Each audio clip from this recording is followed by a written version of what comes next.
Welcome back to Garage Money Pit Motorcycle Edition.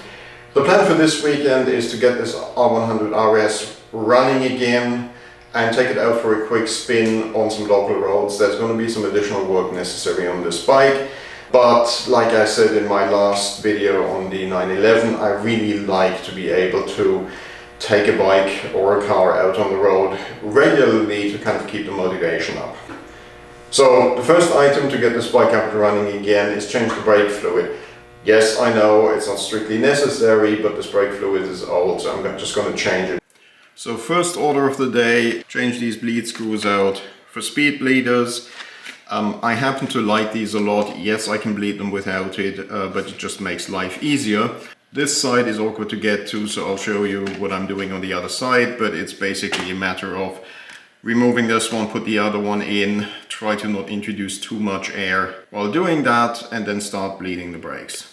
This is where things get a bit fiddly, because somebody really gorillaed in the bleed screw. So normally you wouldn't use a ratchet, but I have to use a ratchet just to open it up.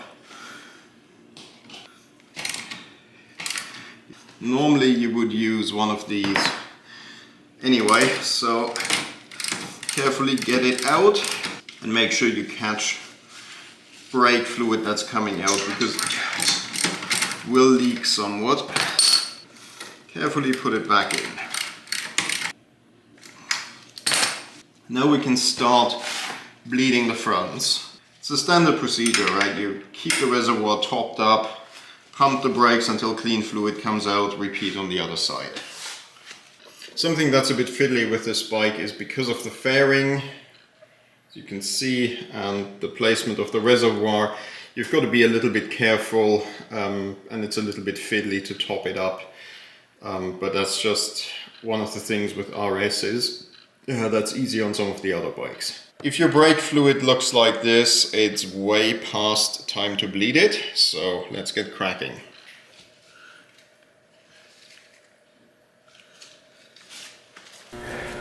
Okay, before somebody starts laughing, yes, I know this brake fluid is way over the top for this bike.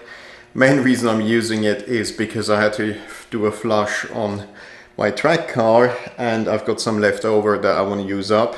I live in a very damp climate, and brake fluid canisters that have been opened don't last very long, so I need to use it up anyway, so why not feed it to the BMW.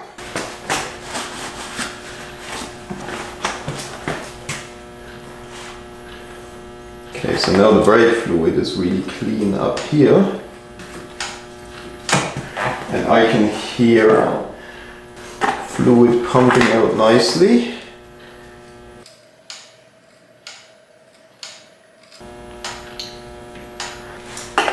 So the good news is, because I've bled the other side already, this side is going to be fairly quick, because the line splits in half about halfway down between the caliper and the master cylinder.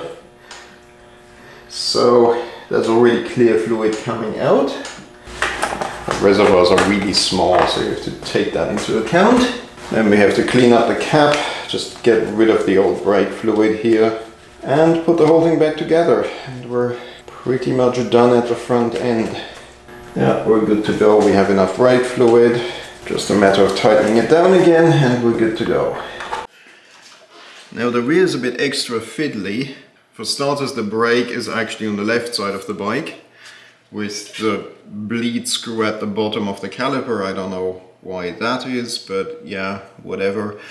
And the reservoir is on the other side of the bike. But anyway, same procedure as the front. I'll just replace the bleed screw with the speed bleeder, and then we go and run the fluid through until we get clear fluid and call it a day on this one. I'm not going to film that because there's just too much stuff in the way. So this is the other side of the bike, and you can see what I was referring to. This is the reservoir for the brake on the other side of the bike. While I'm in here, I'm just doing a quick engine oil change. It's only got a couple of 100 miles on there, but it's about 12 years old, I think. And it's 1040, whereas where I live, it's really advisable to use 2050. So I'm just doing a quick oil change while I'm in there before I start up the engine. I even found a suitable washer in my Amazon assortment of cheap aluminium drain plug washers, so that's great. It's still dripping, as you can see, so I'm letting it drip a bit more. And this is the oil I'm putting in there. That's basically for certain kinds of Harleys, etc. But it's the right viscosity and it's fully synthetic, so hopefully it'll do the job.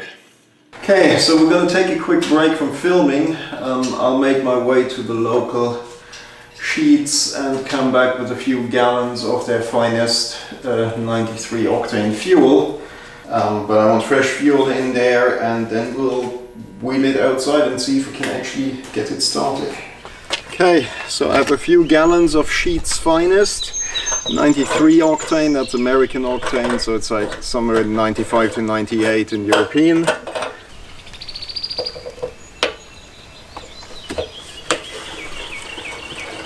Okay, with these bean carbs you want to make sure that if the bike's set for a while, that the float bolts don't overflow, which they can do if the needles dry out. This one so far is looking good. No danger of them, well, there's danger of them overflowing, but there's no, he says, yeah, there's no trace of it overflowing, he says, and this one's dripping. Okay, anyway, let's see if it starts.